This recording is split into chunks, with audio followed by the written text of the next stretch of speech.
blessed day, sir. Good morning. I am Elijah Mel Morales. So, starting to kaning transparent no, sir. So, na ako'y exaphone lagi para makitaan bitaw ako ang guide bitaw. Para dili ka matingalan nga sa tanong ko sa ubos. Pero dili ini siya script, dili ko magbasa like for the whole time. Okay, so starting with the section 2,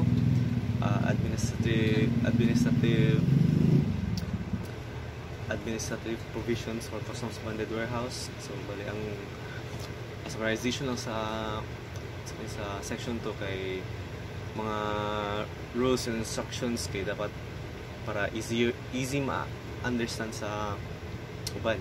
Okay, so starting with the section 2.1 kay before maka-proceed ang isa ka goods sa isa ka warehouse, isa ka customs bonded warehouse kay dapat maagi siya screening para i-check bitaw ang goods, and then after sa screening, after ma-check kay if wala siya alert order na gi-tag sa iya kay ma-proceed din siya butang sa kuan sa customs bonded warehouse right away. And then ang period sa isa ka goods sa customs bonded warehouse kay only for 1 year. And then for the customs common bonded warehouse kay mag-start lang iyahang countdown sa iyang days na ma-store ito kay once maabot na siya sa mother warehouse. And then for the perishable goods only 3 months because perishable siya na siya chance madaot. So basically mas kuan jud siya mas dali jud iyang period. And then goods cannot be sold in CBW unless ma-approve siya sa district collector, and then nakabayad siya duties and taxes, o kining sales do not exceed 30% of raw materials in a year. So that is all for that section 2.1. Okay, so starting with section 2.2, each manufacturer export can only be accredited to one customs bonded warehouse, and that is the mother warehouse. So ang mga members dito ang need nila buhaton to sa mother warehouse kay sila ang responsible sa pag-keep og record, sa pag-protect sa goods dito, basically like kaning securing the goods ana. And then mag-liquidate po sila sa mga maagi na goods para for future inspections na sila mapakita bitaw, na sila ma-present sa mga inspectors. And then as for kaning CBW member with no import or export na activities for 1 year kay ma-invalid iyang ma-invalid iyang accreditation, you will lose its accreditation, pero pwede siya mag-reapply. And then changing membership from one CBW to another cannot be used to void the 1 year contract and 3 months contract also. And then additionally na ang industry specific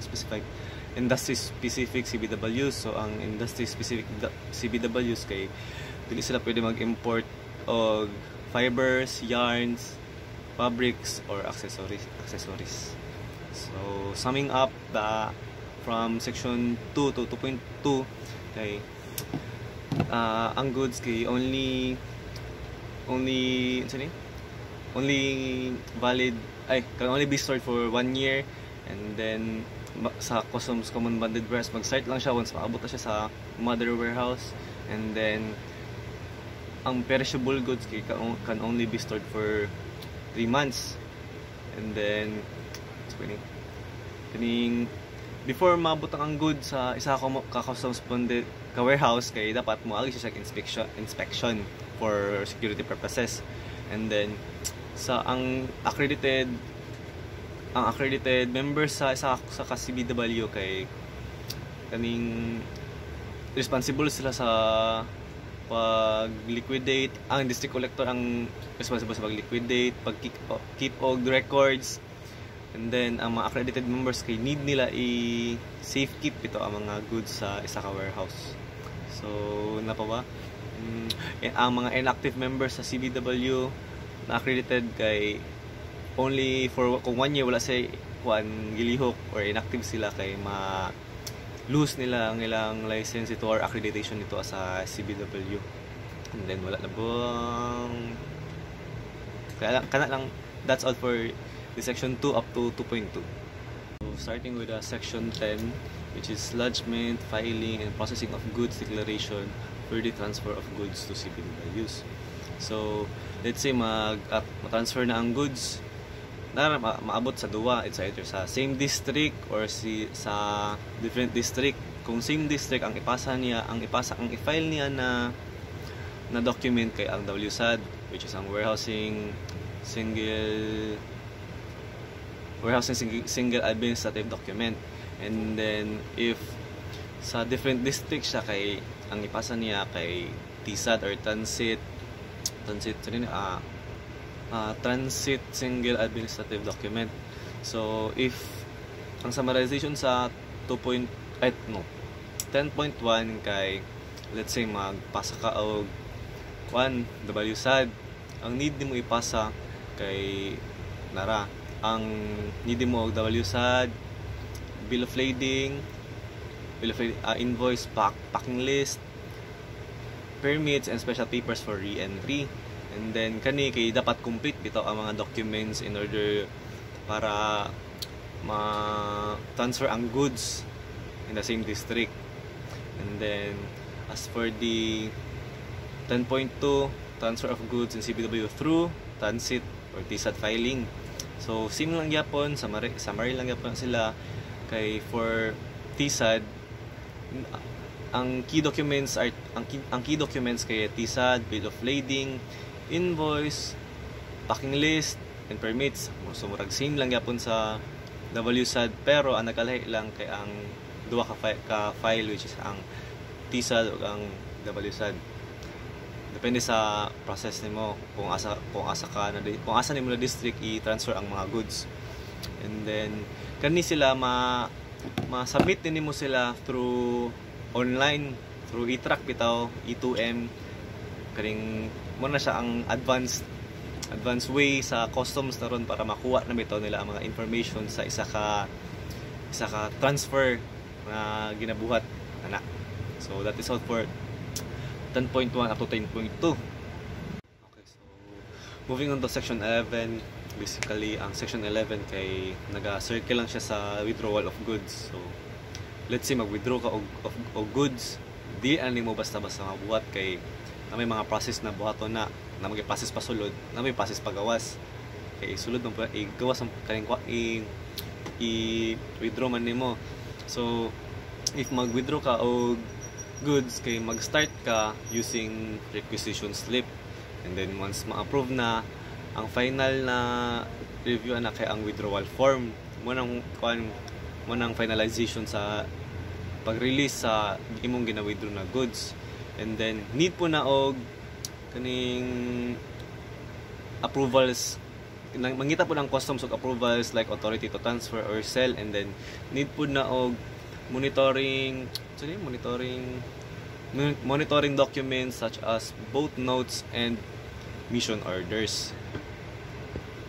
And additionally, if kaning inspection of goods bitaw kay dapat na ang form 1218 or certification of inspection. And then kaning need pod og kaning dapat na po ang commercial papers na dapat ang invoice, packing list, sales contract, o dapat kompleto gyapon dapat permanente dapat kompleto in order para sa inspection o sa withdrawal o transfer of goods. Correction for the withdrawal lang dito. So for transfer and sales kay need di siya og kaning mga specialized declarations like kaning constructive export or constructive warehousing goods declaration. And then if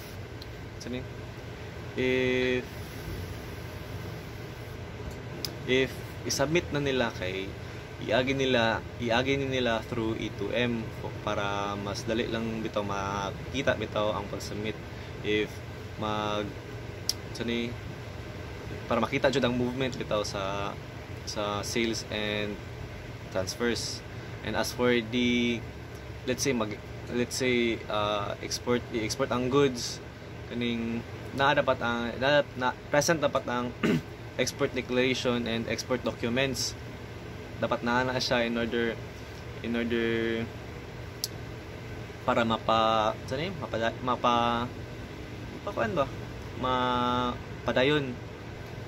Now if sa local lang siya, dili siya export same situation ganiha, kuan lang kaning sa local lang, need lang buhaton kay dapat na-proof na gibayaran na ang duties and taxes, o dapat kaning napa siya dapat sa storage bitaw ang goods na dapat gyapon ang goods sa storage. So bottom line, if withdrawal gani mo goods sa CBW, kay dapat present permi ang mga documents sa kailangan, kay dapat present jud, kay dili man sultan kung dili present ang mga documents. Dapat naa jud tong kompleto na ipangita nila. And then that is all for the section 11. Moving on, additional day, dapat kani makabalo sila kung unsa mga goods na i-withdraw, para nganong i-withdraw o asa padulong ana. Moving on to section 12, basically ang section 12 kaya nagatuyok lang siya sa direct exportation of banded goods. So let's say si CBW kay mag-export siya og banded goods, need niya mag-notify sa customs bitaw 2 days in advance, and then need niya i-prepare ang mga documents na following, which is ang cargo instructions or CI, and then EDSAD, invoice, and packing list. And then if ang goods na i-export niya kay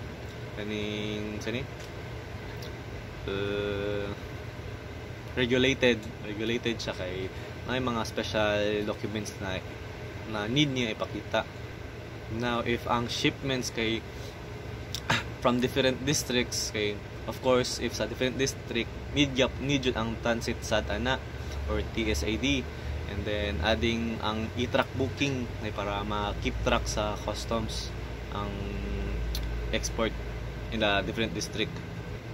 And then after sa inspection sa tanan documents and sealing, kay ang customs mag-issue na sila og CIL or cargo inspection list, and then mo nang approval or naga-finalize na goods ang export o na-liquidate ang bond. So the summary of section 12, kay kanang mga documents lagi pang mention ako, kay necessary to siya if mag-export bitaw og isa ka goods, kani mga banded goods rather.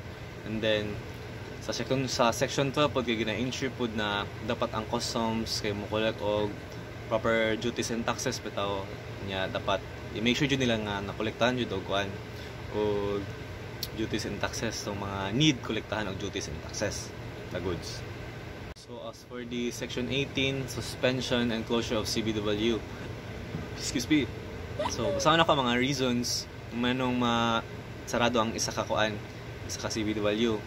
And if the operator requests it, fails to renew, gives false information, stays inactive for a year, which is na-mention ganiha pa, if inactive siya for a year.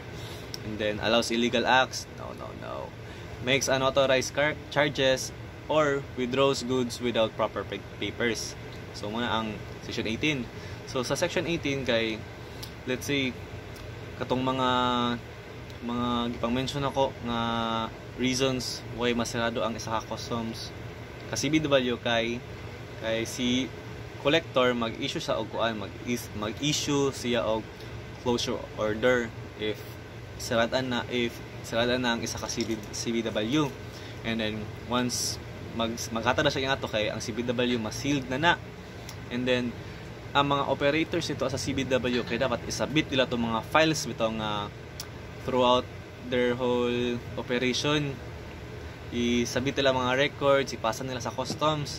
And then ang kaning customs inventory, ipasa po nila ang customs inventory goods, and then goods under custody until obligations are paid. Kaning dapat kaning ang mga goods na naa dito kay di nila ihatag unless mabayaran nito siya proper duties and taxes. Katong mga goods bisan nasirado man ang isa ka CBW, katong mga goods na nakastore dito dili gyapon to nila i-release unless bayaran sa bayaran dapat. So to summarize the section 2, section 11, section 10, section 12 and section 18 na may 10 dali. Section 10 to summarize it all kaning before jud ta makabuhat ito og movement sa CBW or customs, kay di jud dapat ato mag-comply og mga proper documents, and then mag-follow po tag mga proper instructions, correct instructions, kay if failure to do so will lead to consequences or possibly kaning dili ma-process ang imong mga gusto i-process. And then that is pretty much all about it. Once again, I need jud magpasa proper documents, follow orders, and then aware jud dapat ta if pohon LCB na ta. So that is pretty much all about it. This is once again Elijah Mel Morales, and then thank you sir, and thank you.